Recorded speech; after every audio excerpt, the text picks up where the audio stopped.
Hey everyone, how's it going? Thanks so much for tuning in.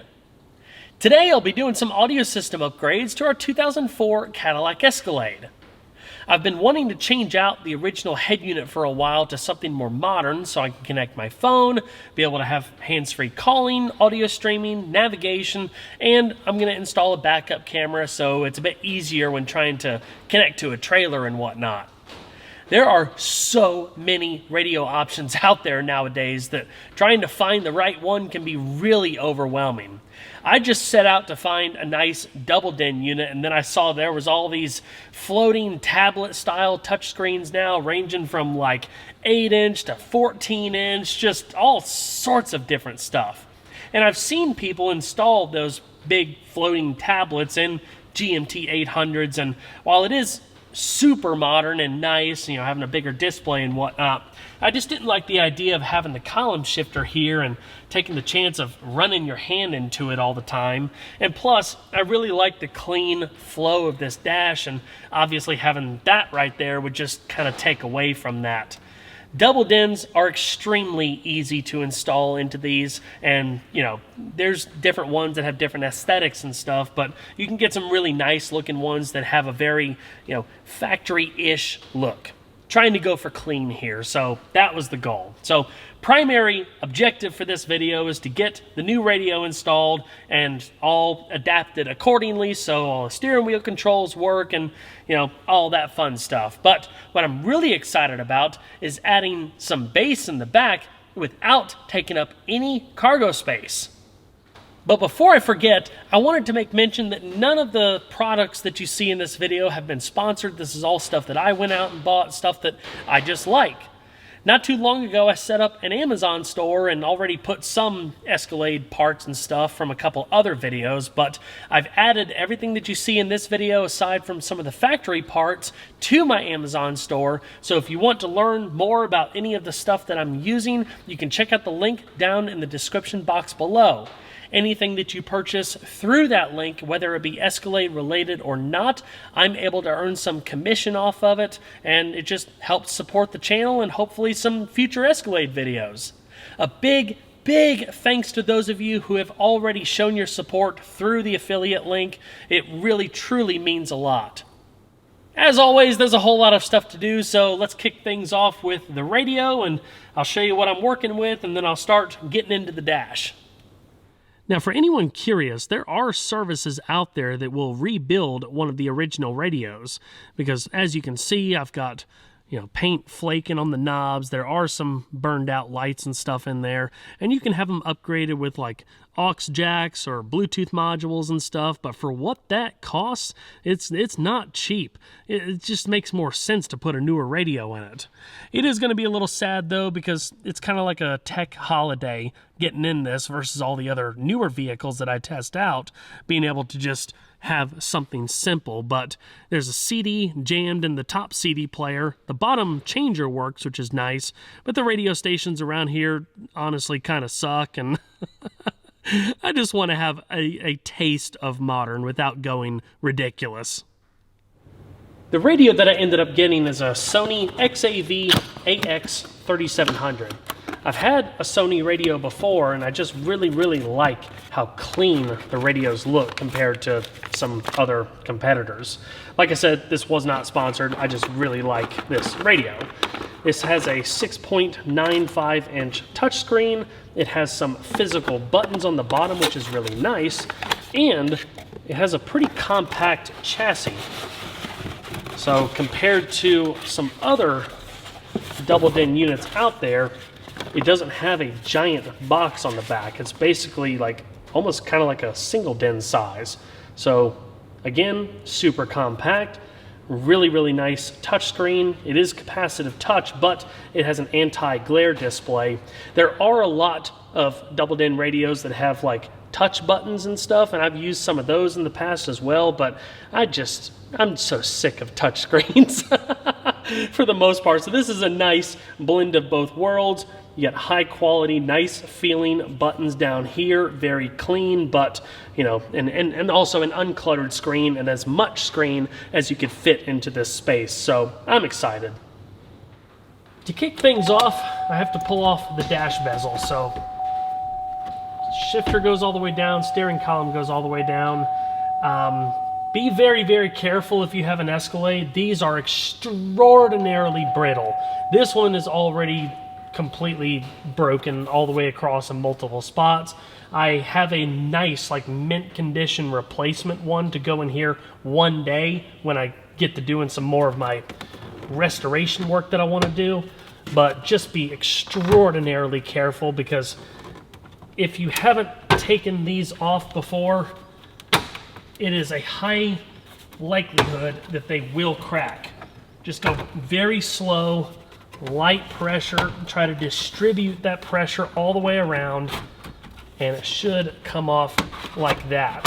It's a little tricky around the steering column, but there you go. As you can see, it's done for. But I'm just going to reinstall this one. It's fine. It's not completely broken in half. And then when I get a chance to do my more in-depth restoration work, which I want to pull the dash and repaint it because it's chipped up. I want to replace the climate control module, blah, blah, blah. Just an idea of, you know, some things that I want to do in the future. But anyway, I guess at this point, I can start working on pulling the radio out. Almost forgot, before you do all this stuff, just disconnect the negative side of your battery. It's always a good idea, especially when you're messing with electronics.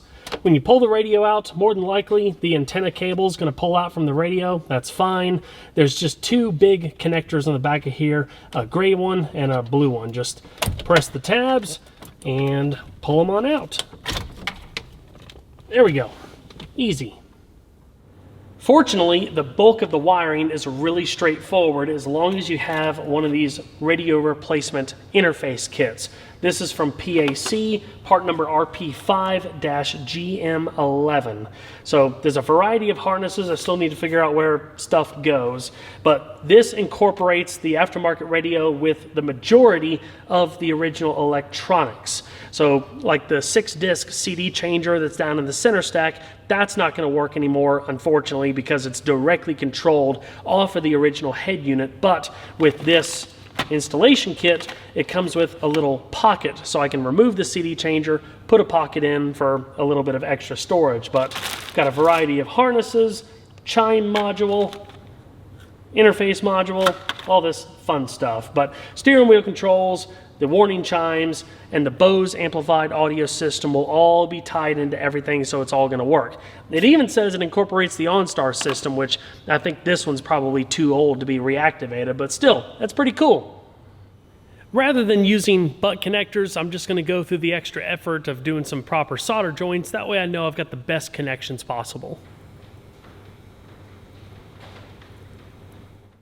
I've got most of this finished. There's some things that I need to connect once the harness is reinstalled, but now I'm just going to go ahead and put the brackets on the radio, and then we can start getting this stuff mocked up.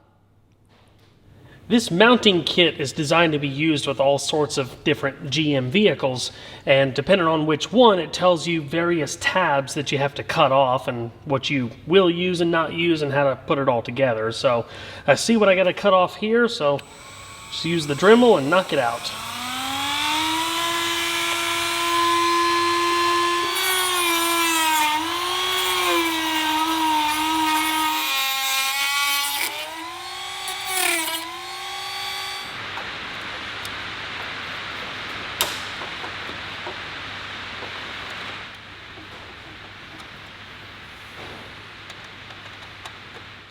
All right, so we've got our two main plugs. Snap those in and get the radio.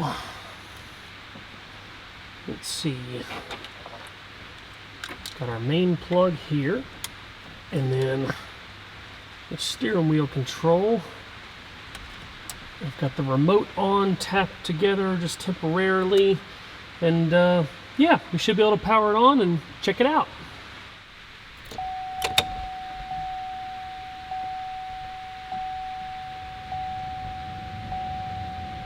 I'm actually surprised the factory chime worked. I swear, a long time ago, I installed a radio on a 2005 Yukon, and I remember clearly having to use the little chime module, but this one didn't even come on, so I can only assume maybe it's just, 2004 and earlier or so. Maybe the chime circuit is different from anything that we're messing with right here, but, it doesn't matter. That's perfectly fine. It makes the install even more factory-like, I suppose.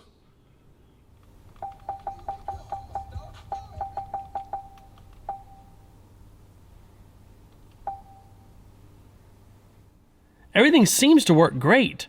I ended up going for a unit that has wired CarPlay and Android Auto. I didn't want to pay another $150 to get a unit with wireless. Plus, I plan on replacing at least one of my 12-volt outlets in the center console with a USB-C adapter that I could then connect to the port on the back of the radio, so I could put my phone in the console, have it plugged in and charging and connected to CarPlay, so it's going to work out really nice.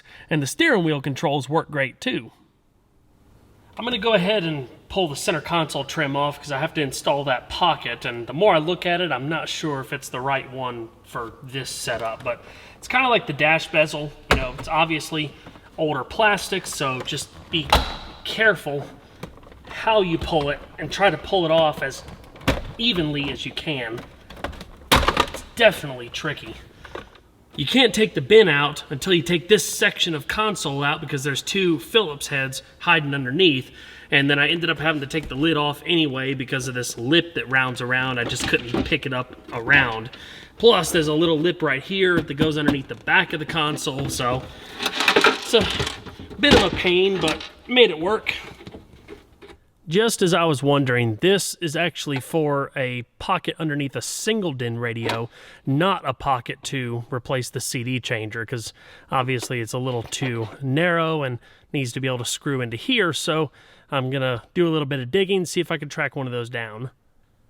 Alright guys, I'm going to switch gears for a moment and start working back here because there's a whole bunch of stuff to do, and I'm really looking forward to showing you guys how I'm going to add some extra bass to this system without taking up any cargo space, because as you can see, when these third row seats are in place, there are really no good options to put anything. So if you're thinking about chucking a whole bunch of stereo equipment into one of these, you're going to have to make a compromise in some way, shape, or form, unless you do what I'm about to do, which is not going to blow the doors off the thing or, be, super crazy powerful, but it's going to be a really nice upgrade, and I always try to do things with a high degree of cleanliness. I wanted whatever I did to look like it could have come from the factory, and I think I found a really, really good kind of blend between everything. So let's dive into it. In 2002, when this generation first launched, the subwoofer for the system was located back here behind the left side panel. In 2003, all of the GMT 800 trucks and SUVs received a plethora of upgrades. So the 2002 Escalade is kind of a one-year only deal with a lot of one-year only specific interior parts. That being said, one of the changes in 2003 onward, the Lux subwoofer was moved from back here to up front underneath the center console. You can actually see a remnant of where the original sub was located because there's a fake speaker grill molded into the panel right here. They didn't bother to just smooth it over or anything like that. It's literally still cast into the plastic, but it doesn't have all of the perforations like it would have if it was functional. It honestly looks really stupid, and I was like, there's got to be some way I can make this usable.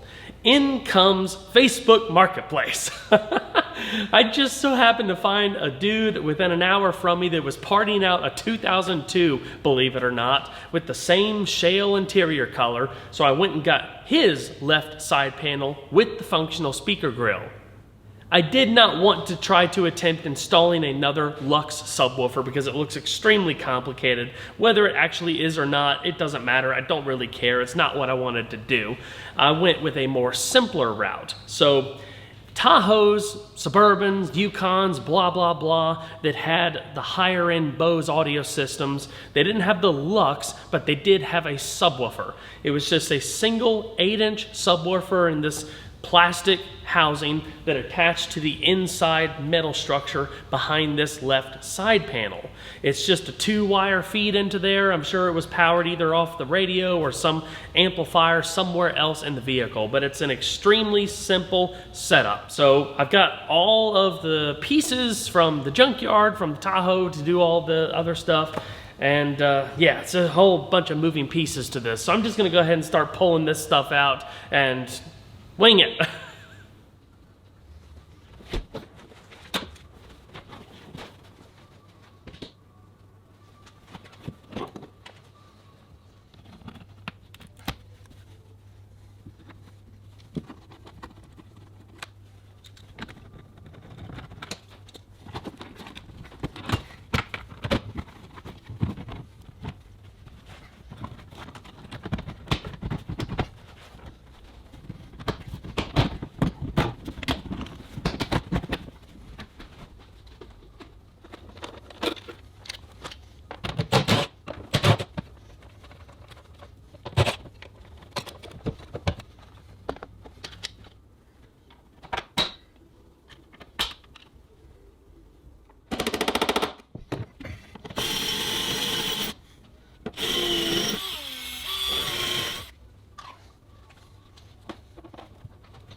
This is going really well so far. Even though this is an Escalade, it still shares the GMT 800 platform, so all of the mounting provisions for this particular sub box, which again was never offered in the Escalade, is right there. I pulled all this stuff out of like maybe a 2001 Tahoe or so. I had to get the retaining clips out of the Tahoe, which really sucked, but they clipped right in place, and there's the hole for the hook of this box to just sit right on in there. Now, down below was a little bit trickier. The retaining bracket for the bottom of the sub box is spot welded to the inner body, so you really need to cut the spot welds out. If you're taking it from a junkyard, just get it out however which way you can. What I ended up doing is drilling holes in the mounting bracket, put some riv nuts into the body to where I can bolt that lower retaining bracket to the body nice and clean. I'm not sure if you guys noticed already, but the stud that held some of the jacking equipment up top here, it was in the way. Instead of cutting it off, I drilled those spot welds out, finished drilling the rest of the holes, and put riv nuts in there as well. So I mean, not that it ever would be, but if all of this stuff was ever taken out and I wanted to just put the factory jack stuff back in, I can bolt back in that equipment retaining bracket so it will still be just like factory. Something nobody would ever know, but it's the little details that count. Now it's time for a little bit of Dremel work. In order to fit this 8-inch Kicker Comp R subwoofer, I actually need to bore this edge out a little bit more. Some 8-inch replacement subwoofers fit in just fine. Some, like this one, require a little bit of finessing. It's really close, maybe like 1/8 of an inch off overall, so just some zippity-doo-dahs around there, and I think we'll be ready to go. Before I get this sub installed for the final time, I wanted to go one step further to make this install as nice as I could possibly make it. In all of my projects, I'm putting in some kind of sound deadening or heat insulating material, and this is no exception. I'm using Damplifier Pro from Second Skin Auto and Home Insulation.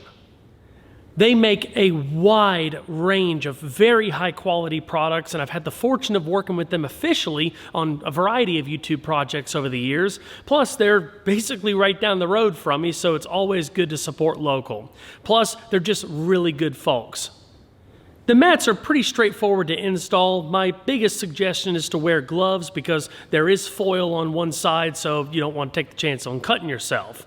But you basically clean all of your surfaces super thoroughly, make sure they're all degreased, no contaminations whatsoever, and then try to cut out your shapes and stuff for the different areas and contours you're working with, and basically just, peel and stick and use a roller to get it flattened down in place.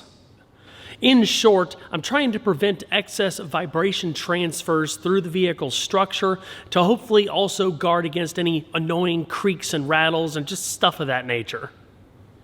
I'm starting to see the light at the end of the tunnel. Now it's time to move on to the amplifier.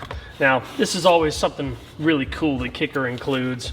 Got a little certificate for the actual certified RMS output. So this is a advertised 400 amp. I've wired the sub to 1 ohm so we can take full advantage of that 400 watts, but there's a little certificate inside that says the actual RMS is 452, which is pretty sweet. But anyway, this is a very compact amp. I know I'll have multiple options on where to mount it. Now to just test out all the places and see what's gonna work out best.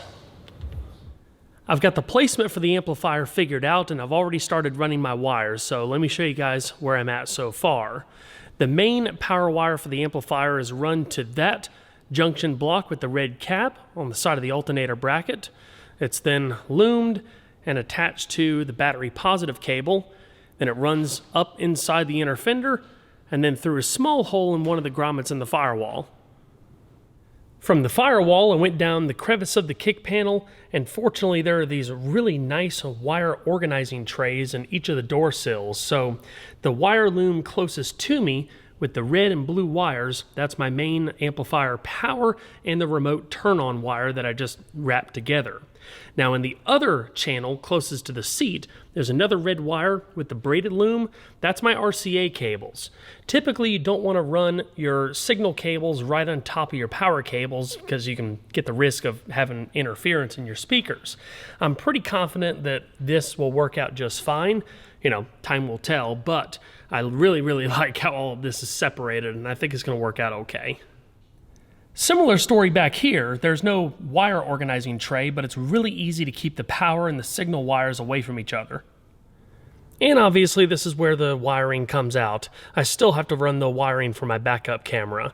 I thought about mounting the amplifier somewhere back in here, but there's really no good flat spots, and I didn't want to attach it directly to the sub box if I didn't have to, because the amplifier is just a little too big, and the only place it could fit would be on the side. So I'm going to end up mounting it within the side pocket.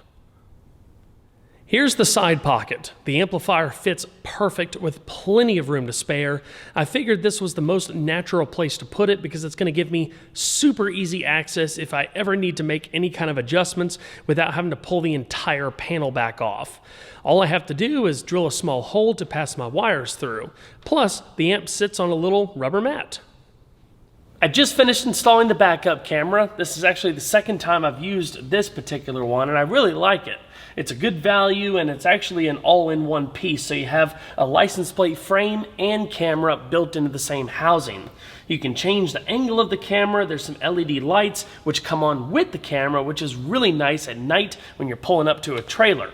There are grid lines programmed into this, so you can take advantage of that if your radio doesn't have some, programmed within it. If it does, like mine, you can actually snip a wire back here to disable these and further customize it from the radio so you can actually really dial in where the grid lines show up. I do want to mention though, there is one downside to this particular backup camera because of the LED lights. If your radio has the ability to toggle the camera on or off, regardless of whether you're in reverse, you're not going to be able to use this setup unless you mind having the LED lights on all the time. Because the lights come on with the camera, if you hook this to a switched ignition source, the lights will be on anytime the vehicle is on. So I ended up just tying it into the reverse lights, so it comes on in reverse just like a newer car. So a little bit of an annoyance, but really minor at the end of the day. I was able to go through my radio settings and customize the home screen to basically quote unquote bury the camera icon, so at least I don't have to look at it and know that it doesn't work. As you can see, the amplifier fit perfect within that little storage cubby. I drilled a couple of small holes, one on either side, and used some thick rubber washers, passed all the wires through those, and then some other various holes and screws to just mount the amplifier down so it didn't slide and mount my main fuse. I'm really happy with how this turned out. With everything out back now wrapped up, I can finish installing the radio, which at this point is just a matter of connecting a bunch of wires and running the microphone for the hands-free telephone system. I wanted to make mention too that obviously with adapting the new radio, I've got a lot of stuff that has to go back in the dash, from the adapter harness to the interface module and so on and so forth. Fortunately, with this radio, it has a single DIN chassis on the back, which makes for a ton of extra space, especially for the interface module, so everything has plenty of room to lay out naturally and nothing's crammed, there's no risk of wires getting pinched, and so on and so forth. Something else I'm really excited to show you guys is the CD changer pocket that I found. There's somebody on eBay that custom 3D prints these, and it's a really nice piece. It takes up the entire area where the original CD changer was. It's like 7 inches deep, and it's big enough to fit an iPad mini. There's a foam block on the bottom to take up, the little bit of space between the pocket and the, actual internal dash structure. So once it's screwed in, it's super tight. It does not wiggle, wobble, anything like that. And once the outside trim is back in place, it has factory-like finish. It looks like it was meant to be there. Now the center console is way more practical. It can fit wallets, phones, and obviously the iPad. But yeah, it just looks awesome, and it was super affordable. So big shout out to them for making this really nice piece. As I briefly mentioned earlier, I ended up replacing one of my 12-volt outlets in the center console, specifically the one in the covered compartment, with a USB-C outlet. You can buy these things on Amazon. They just go in place of the 12-volt outlet. This connects directly to the radio, looks like it could be factory, so I can plug in my phone, keep it in the center console, charging, and out of the way.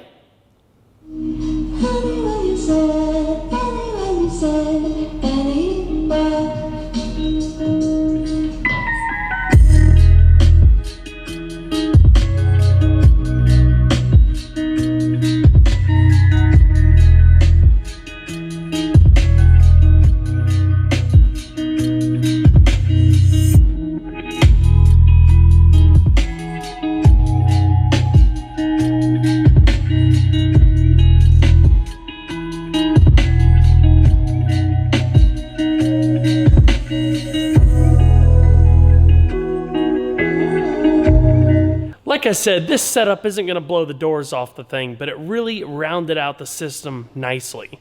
I always liked the punch of the factory sub. Like it hit pretty good on certain songs, but it was just missing the low end. And this new sub fills in that gap and just kind of envelops you a bit more versus everything sounding like it was all coming from the front. So it's pretty cool.